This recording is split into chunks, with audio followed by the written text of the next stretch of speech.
বিপন্ন প্রবাল প্রাচীরকে খেয়ে ফেলছে রাক্ষসের তারা মাছ। যে প্রবাল বিভিন্ন ধরনের মাছের ডিম পাড়ার নিরাপদ আস্তানা। সমুদ্রের গভীর তলদেশে এই প্রবালগুলোকে রক্ষা করতে তাই এগিয়ে এসেছেন একজন সাধারণ ট্যুর গাইড। বিষ নয়, কেবল সাধারণ সিরকা ইনজেকশন দিয়ে এই প্রাণঘাতী তারা মাছদের রুখে দিয়ে সমুদ্রের তলদেশে একাই লড়ে যাচ্ছেন এই পরিবেশ যোদ্ধা। ফিলিপাইনের সেবুর বাডিয়ান উপকূলের স্বচ্ছ নীল জলরাশির নিচে লুকিয়ে আছে এক ভয়ঙ্কর সংকট। কাঁটাযুক্ত ক্রাউন অফ থ্রোনস স্টারফিশ বা এক ধরনের তারা মাছ ঝাঁকে ঝাঁকে প্রবাল ধ্বংস করছে, যার ফলে প্রাণবন্ত প্রবাল প্রাচীরগুলো এখন প্রাণহীন কঙ্কালে পরিণত হচ্ছে। প্রবাল রক্ষাকারী সাহসী এই যোদ্ধার নাম বনফাসিও জোমিও।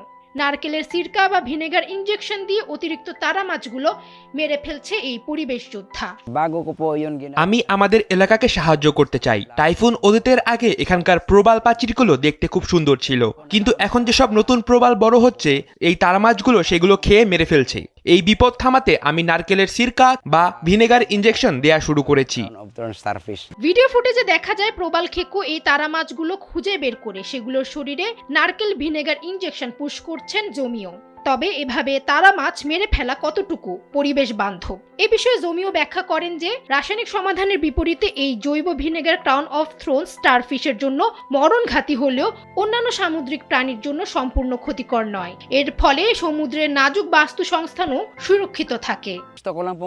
প্রবাল প্রাচীর পুনরুদ্ধার করা খুবই গুরুত্বপূর্ণ, যাতে বিভিন্ন ধরনের মাছ সেখানে ডিম পাড়তে পারে এবং ভবিষ্যতে আমরা প্রচুর মাছ ধরতে পারি। তবে এই কাজটি সহজ নয়, কারণ প্রবাল খুব ধীরে ধীরে বৃদ্ধি পায়, কিন্তু আমি এটা করছি যাতে পরবর্তী প্রজন্ম সেই সুন্দর প্রবাল প্রাচীর এবং রঙিন মাছগুলো দেখতে পায় যা আগে আমি দেখেছি।